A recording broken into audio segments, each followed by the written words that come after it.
تاریخ بشریت گواه است که از قدیم الایام بسیار ابرمردان و نابغه ها، عالمان متفکران برجسته و ادیبان و قلمکشان معروف در آثار ناب و بی‌بهایشان جوهری علم و فرهنگ زمان خیش را خلاصه کرده در سرگه علم و ادبیات عالم همچون پای دیواری عظیمی استوار پاینده ایستادند و آفریده های آنها همسفری دائمی انسان هاست.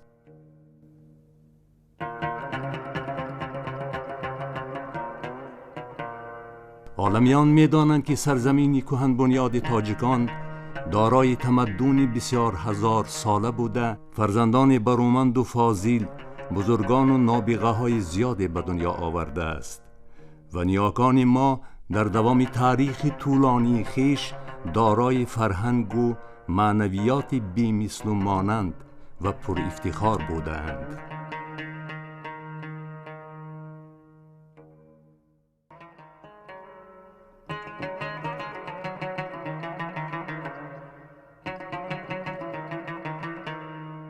از نیکبختی های مردم تاجیک است که روح سازنده اوستا تا امروز همچون مایه ظهور بزرگترین شاهکاری ها و پدیده های اجتماعی و علمی و فرهنگی شناخته شده، محوری هستی معنوی ملت تاجیک را به وجود آورده است.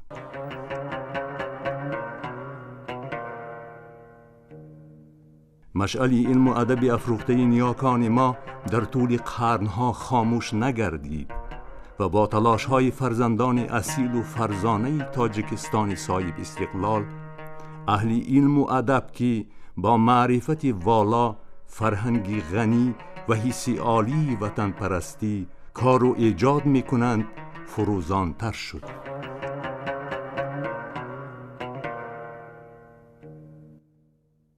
دانشمند معروف اکادمیک موسی دینارشایف که زندگی نامه او برای مردم تاجیک رمزی صداقت و وفاداری ملت و عبرت نسل هاست، با خدمت‌های بی‌نظیرش بهر رشد علمی، حکمت و فلسفه و شکوفایی و سرسبزی تاجیکستان افتخار وطن و همدیاران است.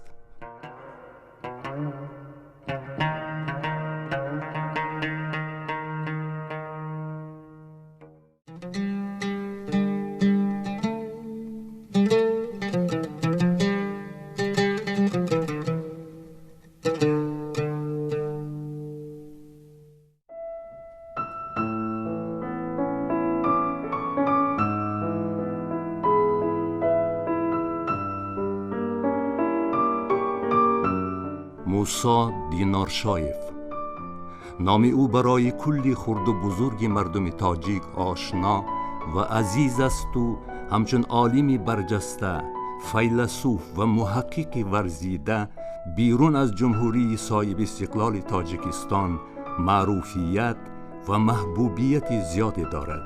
آفریده های او، اثرهای تازه نشرش همیشه ارمغانی بود برای سخنوران و دانشوران، کاشفان و تاریخ نگاران، صاحب خردان و صاحب هنران. زیاده از 60 سال این عالم اصیل خدمتگزار بی‌منت علم بود و با معرفت والا، فرهنگ بلند پایه، حسی عالی وطن پرستی در رشد علمی فلسفه تاجیک نقش بازیده است. دکتر علمی فلسفه موسی دینارشایف غواصی بود که از قهر اقیانوس‌های علم مروارید و دوردانه‌های نایاب را گرد آورده پیشکش هواداران علم و عرفان، خوانندگان بیشمار می‌گرداند.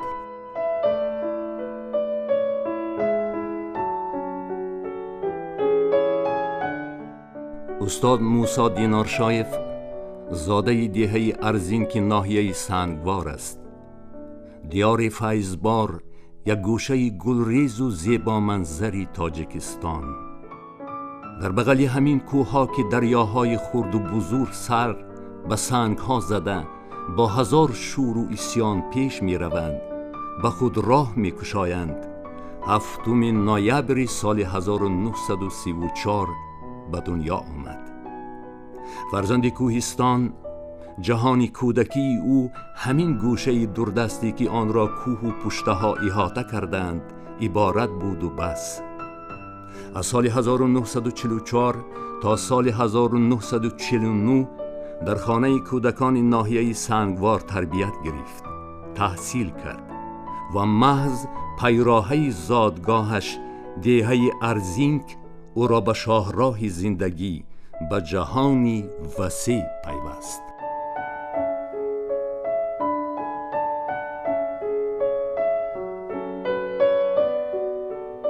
دوره کودکی ما دوره جنگ بود. من بر وقت از پدر یتیم مونده بودم. در تربیه مادرم و تقوام بودم.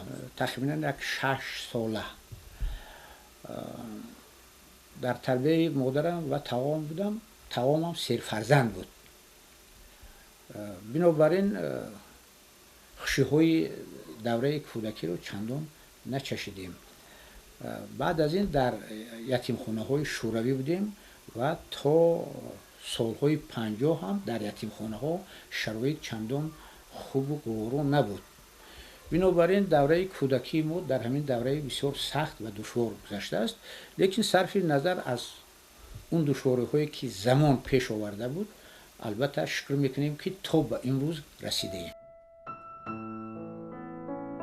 گر کمی سر به خود فرو داریم، راه دشوار پیش رو آریم. طی این راه مرد میخواهد، عقلی گردون نورد میخواهد. آدمان با خرد و صاحب هنر، دانشور و صبور و دوراندیش این نگاشته های خلیل الله خلیلی را خوب درک میکنند. لحظه های زندگی را که یکسان نیستند، بعضا آرام و ساکت و تسکین دهنده، بعضا مثال دریای پرتلاطم و پرتویان رقت‌آور پیش نظر می آرند و به خلاصه می آیند که واقعاً در شاهراه زندگی گام های استوار باید گذاشت و جسارتمند، با تمکین و خاکسار و فروتن بود. بچگی موسی دینار شایف که بر محل از نوازش های والدینش محروم شده بود، با همه مشکلی ها پسی سر شد. در خانه کودکان خوب اعلا می خواند و می خواست تحصیل را در این یا آن آموزشگاه و دانشکده دوام دهد. با همین نیت موسی جوان سال 1949 راه آموزشگاه آموزگاری ناحیه آرجانیکیزآباد، امروزه ناحیه وحدت را پیش گرفت و تحصیلی پیشه معلمی کرد. برابر تحصیل در این بارگاه معرفت و هنر، در مکتب 7 ساله به نام کمونیسم همین ناحیه آموزگار فن متماتیک بود و بعد ختم آموزشگاه شوق دانش مکمل گرفتن او را به فکولته تاریخ و فیلولوژی دانشگاه دولتی تاجیکستان، حالا دانشگاه ملی تاجیکستان آورد. دانشجوی بخش زبان و ادبیات تاجیک فعال بود و اعلا می‌خواند.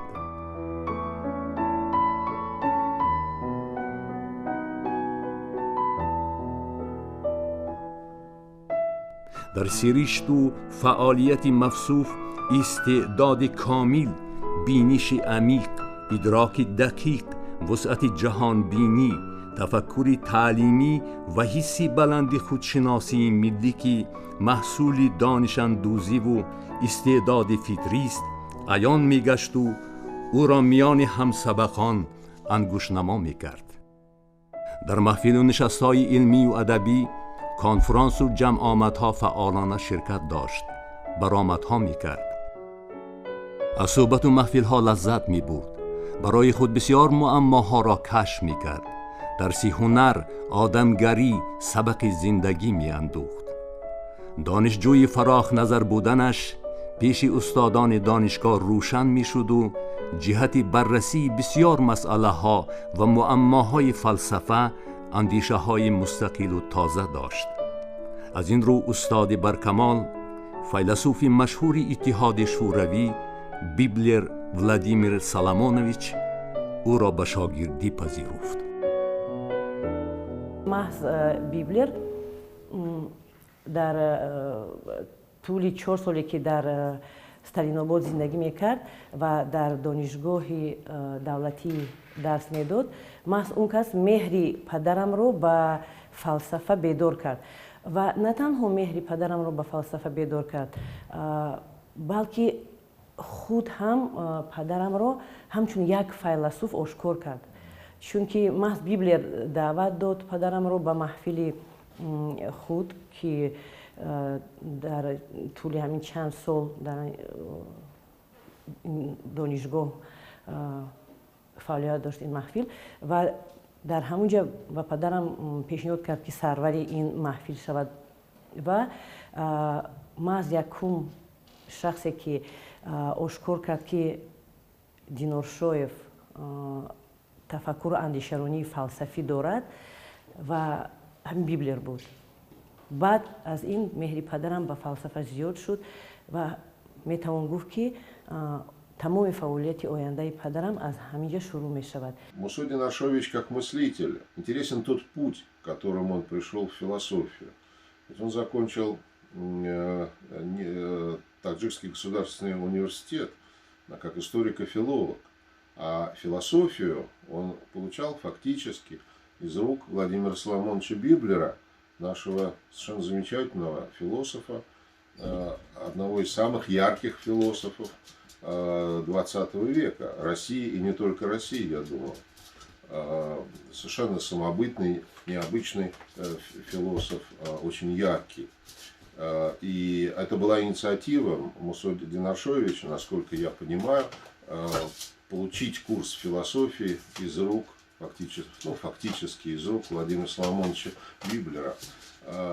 Таким образом, Мусо Динаршович соединял вот в своем профессиональном образовании вот эти три линии. Философия, очень хорошая, творческая, настоящая философия. Вот, Московский университет, Библер, история и филология. И эти три составляющие, конечно, абсолютно необходимые для любого творческого, хорошо работающего философа. Они вот были у Мусо Динаршовича с самого начала. Это, конечно, тоже предопределило яркость его таланта и многогранность его таланта.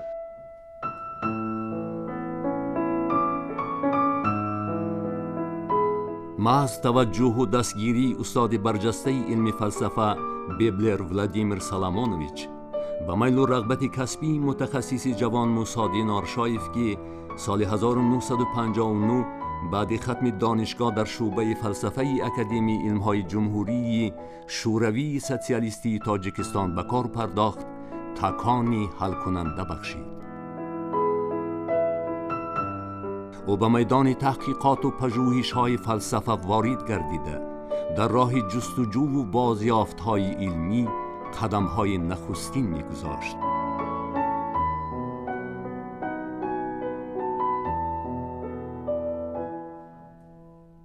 فعالیت منبعد موسی دینارشایف به حیث آموزگار در کافدره فلسفه دانشکده آموزگاری به نام تراس گریگورویچ شوچنکو، امروز دانشگاه آموزگاری به نام صدرالدین عینی ادامه می‌یابد.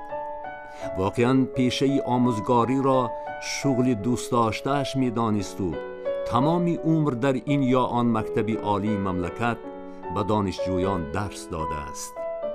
از سالهای اولی فعالیتش همچون آموزگار دارای دانش وسیع و ملکه مهارت آموزگاری بودنش را نشان داده، صاحب آبرو و احترام عموم گردید.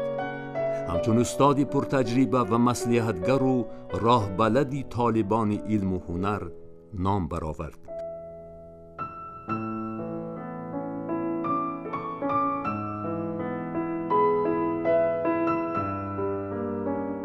پژوهشگاه فلسفه، حقوق و سیاست شناسی اکادمی ملی علمهای تاجیکستان.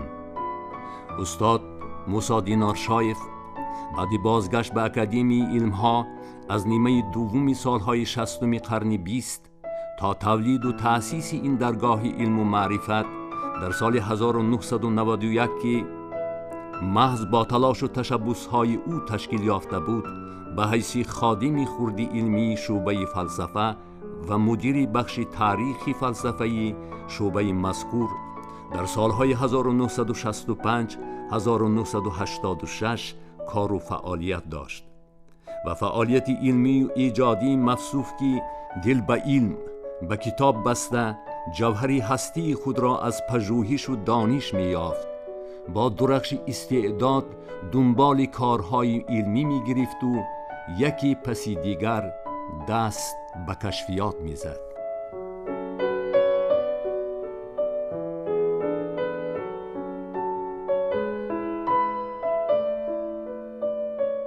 برای من یک لحظه سرگذشتی استاد عزیزم موسی دینارشویف بسیار عبرت آموز است. من بسیار میخواهم که این لحظه روزگار اکادمیک دینارشویف در خاطر مردم باشد و لحظه این است که استاد دینارشویف گویم که به تازگی ختم کردند دانشگاه را.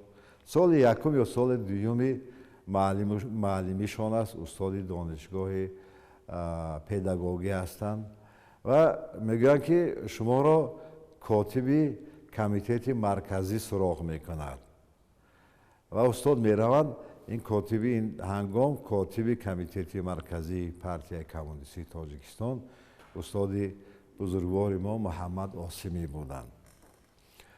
استاد محمد عاصمی با دینارشویف مصلحت میکنند و میخواهند که لغت روسی تاجیکی اصطلاحات فلسفی که درست کرده بودند اینا یک بار استاد ببینند، دینارشویف بینند. این لحظه رو دقت کنید که استاد عاصمی در کجا هستند و یک شاگرد تازه دانشگاه ملی که ختم کرده است در کجا هستند.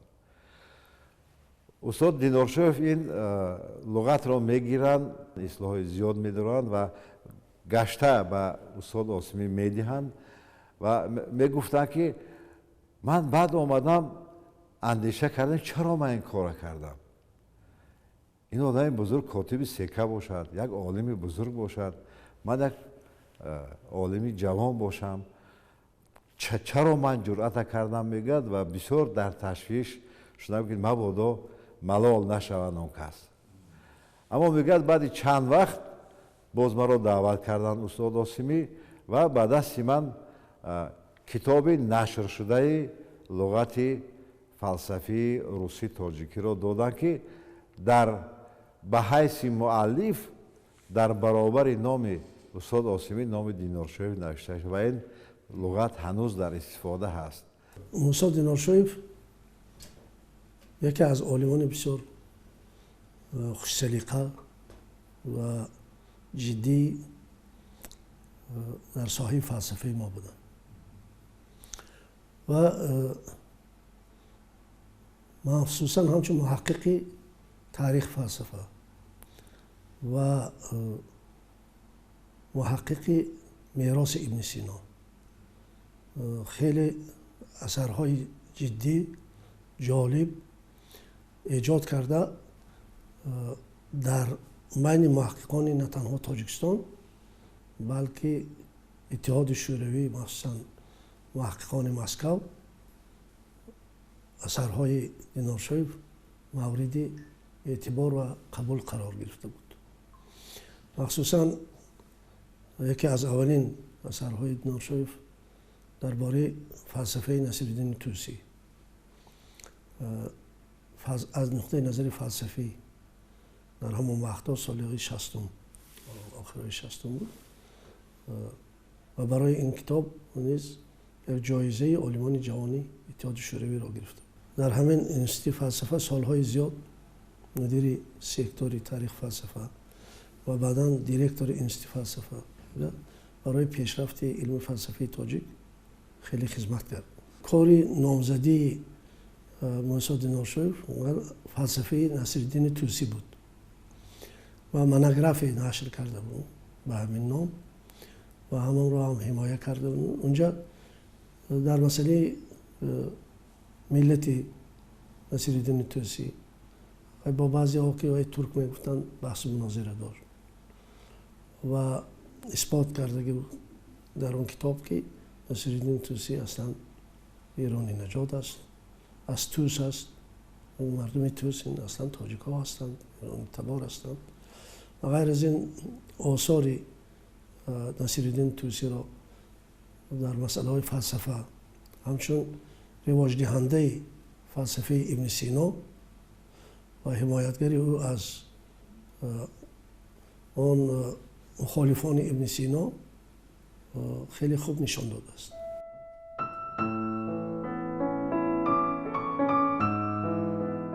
باید ذکر کرد که در برابر ایفای وظیفه مدیر بخش تاریخ فلسفه اکادمی علمهای تاجیکستان در سالهای 80 عصر سپری شده یک قابلیت و استعداد فطری و خداداد استاد موسی دینارشایف ظهور کرد و به جریان من بعده فعالیت او در زندگی و کارهایش تأثیر جدی رساند.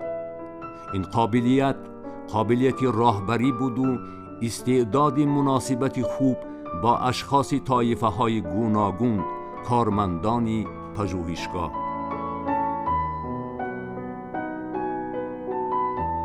موسی دینارشایف یک عالم بزرگ، یک شخص بزرگ، یک شخصی که در تاریخ علم تاجیک و خصوص در تاریخ فلسفه و نه فقط فلسفه، اما آن ساحه‌های فلسفه‌ای که در تاجیکستان و در سابق شوروی وجود داشت، موسی دینارشایف در همه این ساحه‌ها یک آدم مشهور، یک عالم دانا، یک عالمی که آن را نه فقط در اتحاد شوروی بلکه در تمام جهان میشناختند. آن کس از دوره دانشجویی با فلسفه شوق خیلی زیاد داشتند و در کجایی که موسی دینارشایف را نمیدیدید در دستشان یک کتاب از کدام ساحه فلسفه باشد را گشتن میخواندند، خواب میرفتن میخواندن، به کتاب هیچ وقت راه نمیگشتن.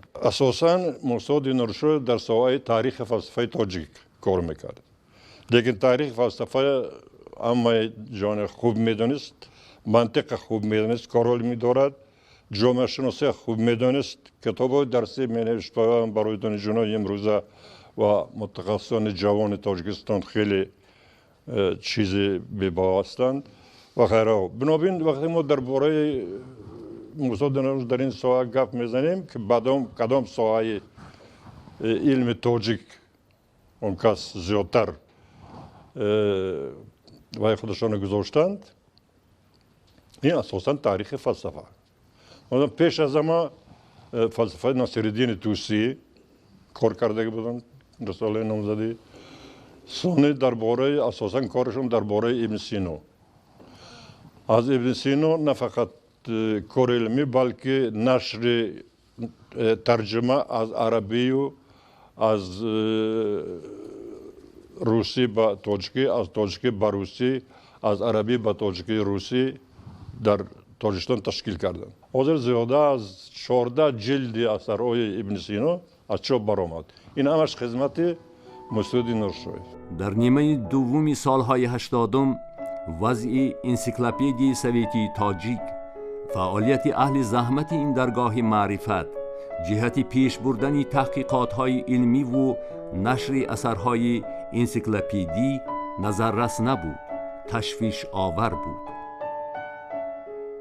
محض ظهور قابلیت راهبری و تشکیلاتچیی موسی دینارشایف بود که سال 1986 سروری این درگاه معرفت را به وی باور کردند.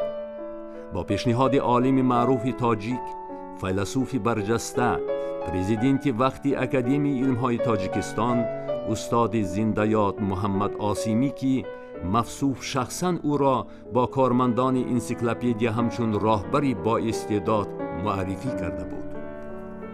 موسی دینارشایف در این بارگاه معرفت و هنر انسیکلوپدی سویتی تاجیک تا سال 1988 راهبری کرد.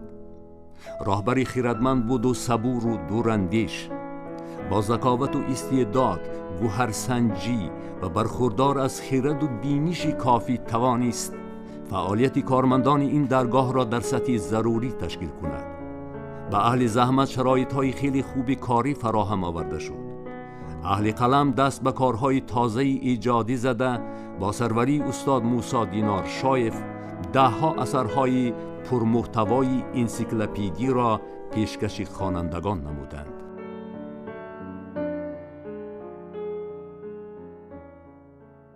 موسی دینار شایف به حیث راهبری انسیکلوپدی تاجیک که یک مدت معین فعالیت کردند، در این دوره نیز انسیکلوپدی ملی تاجیک با تماما شکل هم کارگزاری هم فعالیت آن با کلی بهبود بخشید و در این دوره دانشنامه‌های زیاد زیر نظری اکادمی موسی دینار شایف به واسطه به چاپ رسیدند، به تب رسیدند و امروز نیز مورد استفاده قرار دادند. البته فعالیت موسی دینار شایف سرجبهه بود، هم زمانی که نایب پرزیدنت اکادمی بودند، هم زمانی که در انسیکلوپدیا کار میکردند، باز هم تحقیقات خود را در اطراف فیلسوفان تاجیک، هم نصرالدین توسی، غزالی، زکریا رازی و دیگران منتظم ادامه میدادند و بسیار کتاب‌ها با پیشنهاد و زیر نظر ایشان به چاپ می‌رسیدند و آخرین کتاب‌هایی که ما چاپ کردیم این درباره غزالی بود و بعداً دو اثر طبی که از زکریا رازی باقی مانده است و اثرهای خیلی خوب هم بودند، این طب فقرا و طب منصوری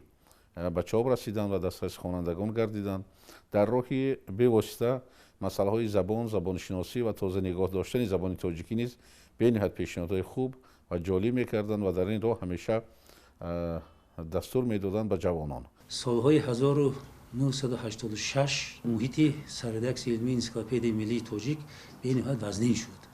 وزنین به این خاطر که بعضی گروه‌بازی ها پیدا شدند در این کلکتیو کارخانه، نویس زیاد شد و هم با کمیته مرکزی حزب کمونیست مقطع تاجیکستان هم با دیگر تشکیلات‌های بالایی. عموما محیط خیلی وزنین و کار به نهایت دشوار شد در سر ردکسیا. خودتون میدونید وقتی که در یک مؤسسه کلان، خصوصا مؤسسه علمی، اگر گروه‌ها گوناگون پیدا شوند، البته به روش کار خلل جدی میرسد. در همین دوره ضرورت عوض کردن سرمحرر انسیکلوپدی ملی تاجیک، اون وقت سردکس علمی سویتی تاجیک پیش آمد و اکادمی علم‌های جمهوری تاجیکستان شخصا خود محمد سیف‌الدین جاسمی پرزیدنت اکادمی علم‌های جمهوری تاجیکستان یک روز استاد موسی دینار شایف را گرفته به اداره ما آمدند و تمام کلکتیو کارخانه را در تالار همون سردکس انسیکلوپدیا جمع آوردند و همین شخص را شناس کردند. حالا که تا این وقت قسمی زیادی همون کارمندان انسیکلوپدیا کی بودن موسی دینار شایف خوب میشناختند، چون که آن کسی که از محررها و مؤلفان فعال همون انسیکلوپدیا بودند و